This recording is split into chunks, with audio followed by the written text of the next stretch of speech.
Thank you, Joe, and it's a pleasure to be here and to bring greetings to this conference of the US anti-war movement, both from the Stop the War coalition in Britain and from the 1.5 million members of UNITE, the biggest trade union in my country.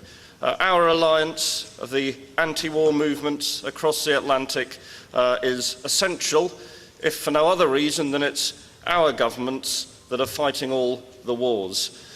Lots of things are shifting in the strategies of empire, as the title of this panel says, but one thing that remains remarkably consistent in every war of the last 20 years and more, the Gulf War, Yugoslavia, Afghanistan, Iraq, forward into Libya, United States government and the British government, partners in crime, as between them they have been the main imperial powers dominating this planet for the last 150 years. Now, for a long time we marched in London with the slogan, Bush and Blair have got to go. And they did, and they have. But the war hasn't. We now have the same war being driven forward under Obama and Cameron, and we have to be aware that we are now dealing with a war that is not a policy, it's become a system for controlling the world, its peoples and its resources on the behalf of the business interests that control, to a very large extent, the governments of both our countries. Our joint struggle is central, therefore, for the whole struggle for peace across the world. No more so than in Afghanistan. This is now Britain's fourth Afghan war. The first one ended in particular ignominy when one soldier out of 15,000 made it back to India, having been massacred on the first attempt to occupy and subdue Afghanistan. And this one isn't going to end a whole lot better. It's now not just been a bloody disaster, it's a bloody failure as well. And the politicians on both sides of the Atlantic know this. They just haven't yet found the guts to say, we are going, we are giving up.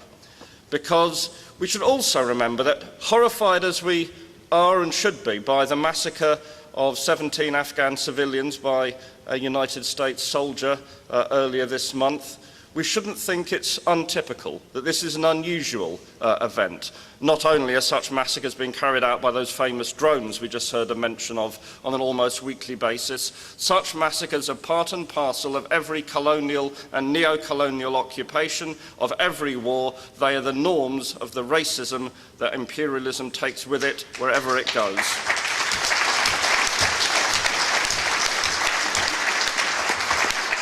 So it is time to go from Afghanistan, not at the end of 2014 or 2015. The time to go is now.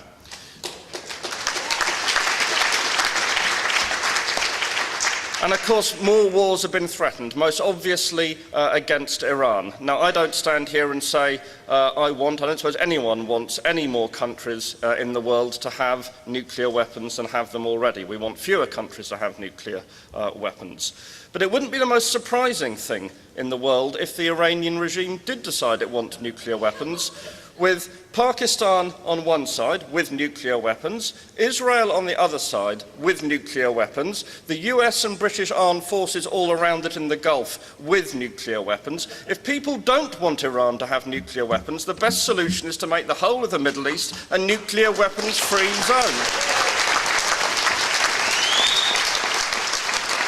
But the real reason why war is threatened against Iran, it was spelt out in an article in the Foreign Affairs Journal, the American journal, by a man who was, until a few months ago, the official advisor on Iranian policy at Obama's Pentagon, where he said, the reason we can't allow Iran to have nuclear weapons is because it will restrict the freedom of the United States of America to do just exactly what it wants across the Middle East. And that is what needs to be stopped.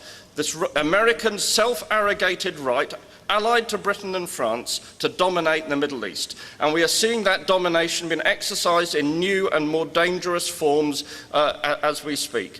The Arab Spring has been met with by the US and the British governments with a number of different responses calibrated to each country. In some cases, there are attempts to subvert and manipulate genuine popular uprisings.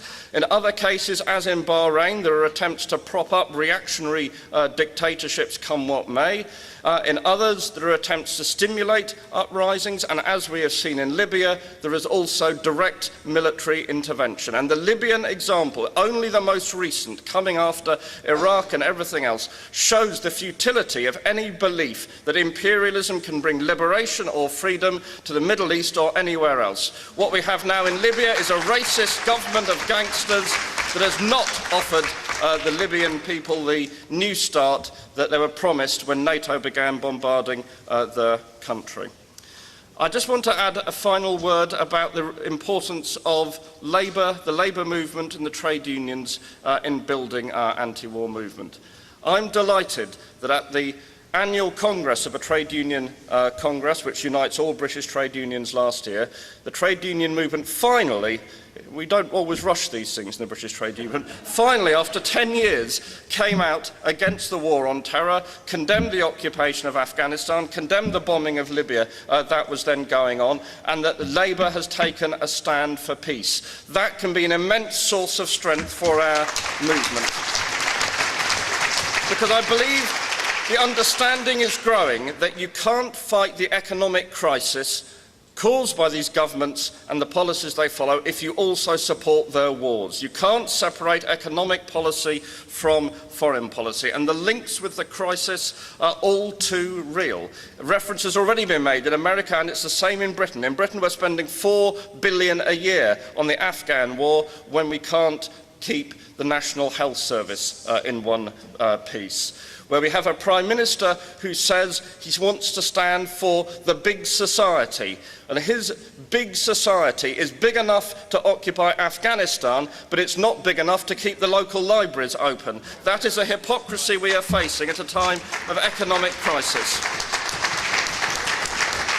And we should remember that there's a lot of talk now about how we're in an economic crisis, and it's true, as deep as the one of the early 1930s. Well, we need to remember that the worst thing about the 1930s wasn't just the economic crisis, the poverty and the unemployment.